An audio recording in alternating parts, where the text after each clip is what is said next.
Hey, what's up guys? This is Anthony from Anthony's Customs, and for this review, I'm doing you guys a solid. I was requested by many people after reviewing that other dinosaur the other day to review this dinosaur, so I bought one to review. This is the Mattel Hammond Collection Tyrannosaurus Rex from Jurassic Park. It is a perfect recreation of an accurate, scientifically accurate T-Rex. No, it's not. It's not even close to that.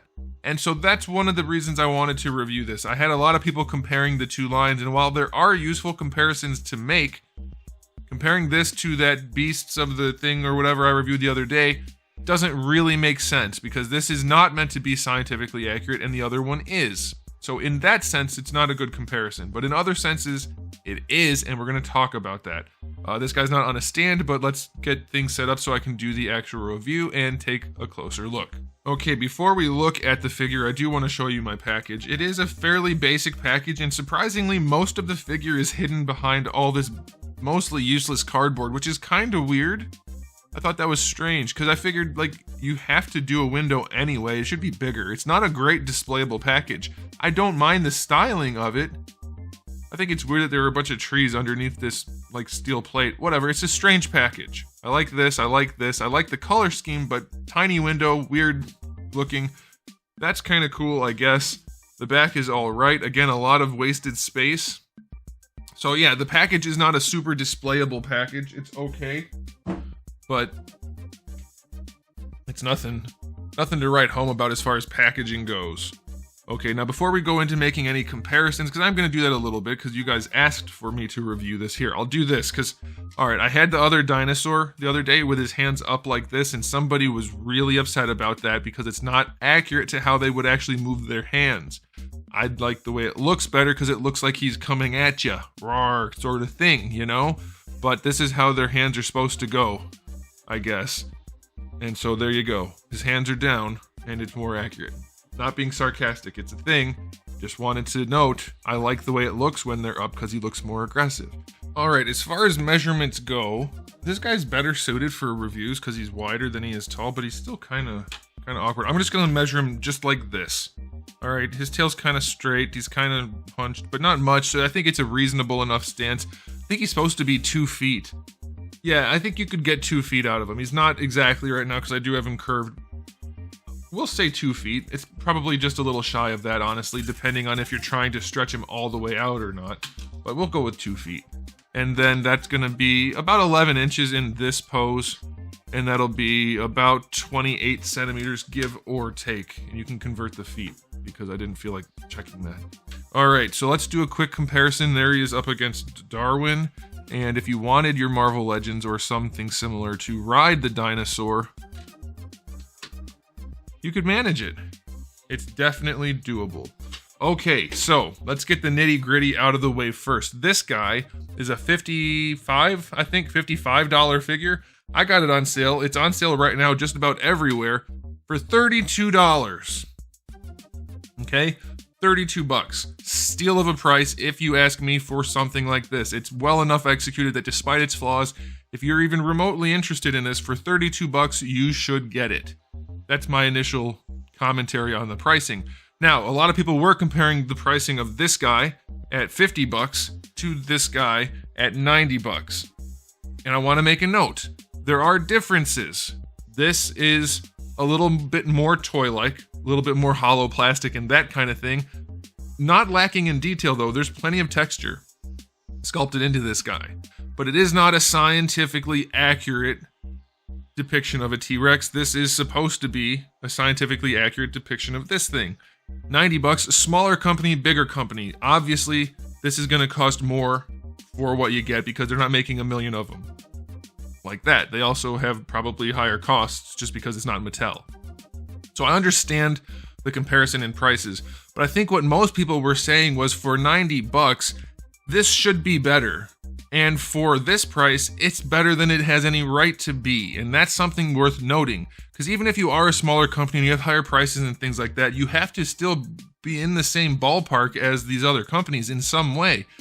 To me, the horrible paint job on this thing makes it a non-starter at the price point. It's just not doable. If you're going to charge 90 bucks and have a glorious paint job, More power to you, perfectly justified. It's just not. And people saying that this has a better paint job, we'll just zoom in real quick so you can see. Just because I want to address these things since you guys asked for it. None of this guy's paint is applied properly. None of the colors match when they're supposed to. The patterns don't line up well. And then just the application of washes and shading, it's terrible. This is easily one of the most juvenile, horrible paint jobs I've ever seen. It's really bad. Whereas on this guy, he might have less overall going on, but it's applied really freaking well. It's not perfect, and we're going to go into this like a regular review. There are problems, but just for instance, having a wash brings all of the texture in his skin to life.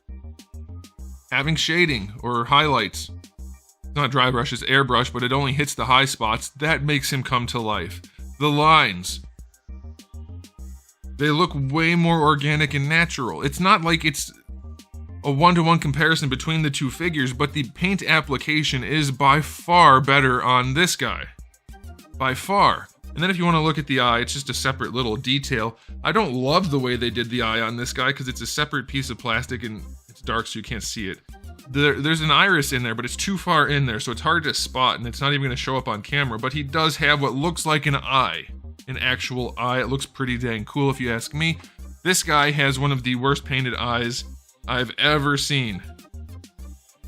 So, like, I get the comparisons. They're not necessarily useful in some ways, but in other ways, it goes to show that just because this is scientifically accurate, people are going to get excited for it who are into dinosaurs, but it's not made well enough to warrant the price point. And I think that's what most people were getting at when they were talking about that guy, because for this price point, this thing's a wonderful, wonderful item.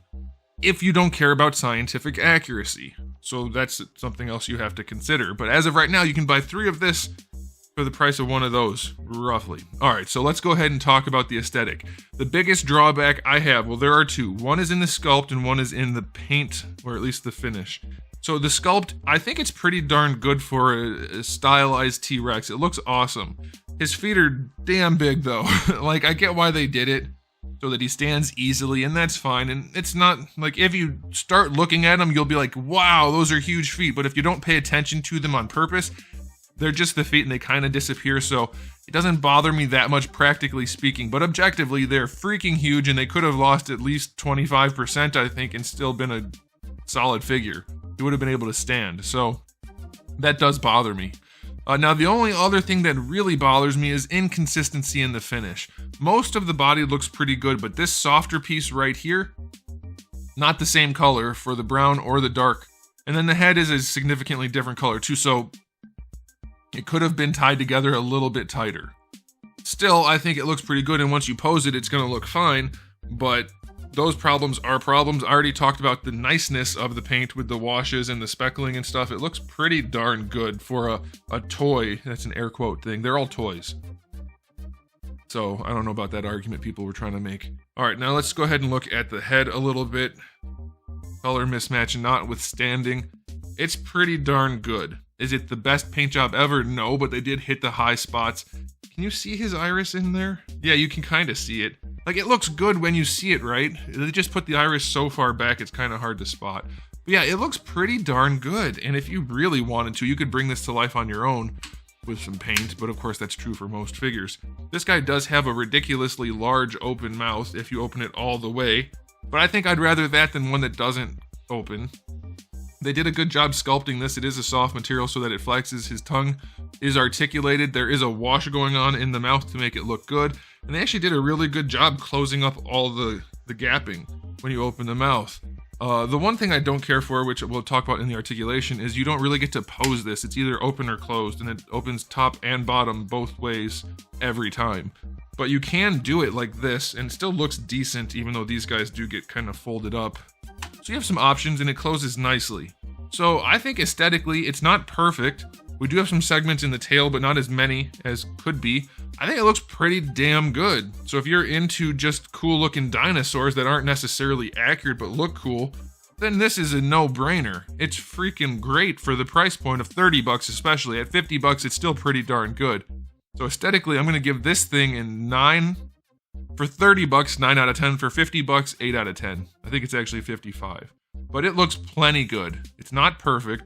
don't get me wrong, but it looks pretty darn good. I like it a bunch.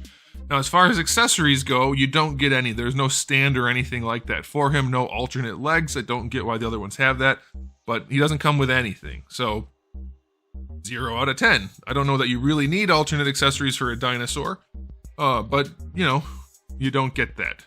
It would have been cool if for the, well, I guess, I don't know, I guess they have the Amber collection and the Hammond collection. I don't know the difference, but it would have been cool if it came with like a little dinosaur egg or the canister or something, like a throwback. Anyway, no accessories. All right, for articulation, not exactly the best articulation I've ever seen in the world on this guy, just like the other guy, but let's start. So I already showed you the mouth a little bit, but I'll show you again. You have different notches, basically. There's 1 and 2 for wide open. Both look good enough, but it does require both the top and bottom to move at the same time. It's just a mechanism that they put in there, so it is somewhat limited, which means moving the head on this front joint, it's not actually a joint, it's just for the hinge.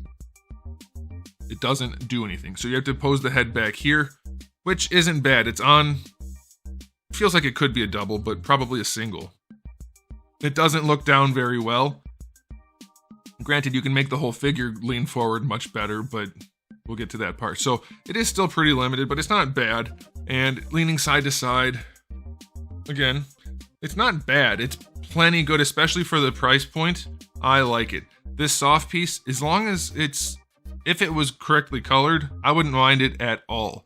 If it's incorrectly colored because it's soft, which isn't really a good excuse, then I don't like it. It does help the posability and the seamlessness, but that mismatch does hinder it. But you do get articulation obviously on the front, and it does move at the back too, so you can pose his neck pretty well. It's not great, but it's fine. It's acceptable. We'll get to the arms in a minute. For the rest of the torso, it does lean up pretty well. Paint job's a little questionable in there. That might just be mine. Here's another scratch. Not perfect, but it does lean up pretty well, and it leans down pretty well also. So it's not bad. And the way they did it, it actually is pretty like smooth. You don't get this weird disjointed look. The way they have the curvature underneath the articulation when you pose him looks pretty decent. All right, for the tail, I just want to get the main trunk of the thing done, and then we'll do the arms and legs. For the tail, you get a big ball peg down here, which isn't great, but it's not the worst thing in the world. I still don't believe articulated tails look good, ever. So I think you really just need to have different posing options, like included different sculpted tails, or be full on bendy, but a lot of people don't like bendy. Somebody was telling me the other day in the other review that the bendy tail is not an option for an adult collectible. It's no good. And my argument was, that's true, except it's better than the straight segmented tails that have articulation, because those don't look good no matter what. At least a bendy tail can look good straight. I still think the posing option one is the best, just accessory tails. So you get another ball peg down here. Again, that's not great, but it's not as bad because it's a shorter piece. So I don't love it, but it's acceptable. But then you get this part, which is a softer tail, and it's bendy, but it's really only kind of bendy at the end, and it almost feels like it has a skeleton in it rather than a wire. I don't know exactly what's going on there, but you can bend it, and it works pretty well. It's not great, but again, I think for the price point, it's perfectly acceptable, and it'll look good enough on a shelf, so I'm okay with it. For the arms, they did something that drives me nuts. The hinge location on that shoulder is so far to the side that you can't use the arm as leverage to pose it, so you're kind of trying to twist the arm, and I can't get this one to move at all. This one moved a little bit. There you go, you can kind of see, oh, you couldn't see it. This one moved just fine, the other one's stuck. It's awkward. It's a really awkward angle for that, so I don't care for the shoulder, but you do get a swivel hinge. So you get that and then the hinge. And then for the elbow, you get another swivel hinge. Perfectly fine. And then for the wrist, another swivel hinge. Interestingly enough, especially for the person who told me I have to have the hands down like this, they're not even really sculpted to go down. They can't go down any farther than that. They are sculpted to go straight up. So I don't know about that. Again, I'm not a dinosaur expert. I don't really care about the accuracy of extinct animals when it comes to toys. But if you do, then that's something to note. Okay, now for the hips. I don't even know exactly. Let's see. So you get your full rotation. I think they're swivel hinges. You get your full rotation, and honestly, it looks pretty darn good. Like I said, he can lean forward surprisingly well, and it doesn't break the sculpt significantly. The other figure we just looked at, as soon as you moved the hip, it looked terrible. He can be in a full-on running pose, and the articulation does not look bad. I mean, it is still articulation, but it works. It looks pretty good, and then you do get, I think it might just be a ball. No, it feels like a hinge. You do get a little bit of this. Not that you're going to want to do that, but you do get some of that. And then for the knees, you can see for yourself pretty easily. It's basically a straight up action figure knee, which works just fine. Like, really good range. You can pose this thing surprisingly well, and the joints aren't too loose. For the ankle, same sort of thing. You can really see already what it does, but it works nicely. And then for the foot, it's a little bit loose for the rotation, but that's not hugely important. But then you get really good hinge. So this thing poses surprisingly well. You can easily put it in a running pose or a dancing pose or anything you want to do, and it's going to work. So articulation-wise, this thing's going to could be better, but it's all right. I'll give it a 7. Some parts are like a 10, like the legs work really well. Shoulders kind of suck, tail is still questionable, torso's average. Yeah, you know, it's pretty good for a dinosaur. But time for the final verdict. If you don't care about the actual accuracy of the thing and don't care that it's a little exaggerated and whatnot, this thing is wonderful, especially at the current price point. Even at $50, if you're inclined to get something like this, you should. It's really good. That's all I can say about it is, like, okay, it's still mass produced and it's not accurate, but for what it is, it's pretty damn great, frankly. So you can be smitten over things if you want to, but we have to be objective here, and just because something is scientifically accurate, if it's produced very poorly, it's still not a good collectible. Being the only one of its kind doesn't make it good, it just makes it your only option. And I wouldn't let that color your judgment, because that's how you get more bad stuff rather than more good stuff. But this thing is a really, really, really nice release. I'm going to give it an overall rating of 9 out of 10. Not perfect, but I don't even care about collecting dinosaur stuff at all, and I'm very happy to have it in my collection. It's a very, very nice piece. So there it is, guys. Thanks for watching. If you enjoyed this video, please do give it a thumbs up. If you didn't, give it a thumbs down. And if you haven't subscribed, you should. I have new videos almost every single day and thousands already on the channel. So make sure you come back for all of that. And in the meantime, keep collecting.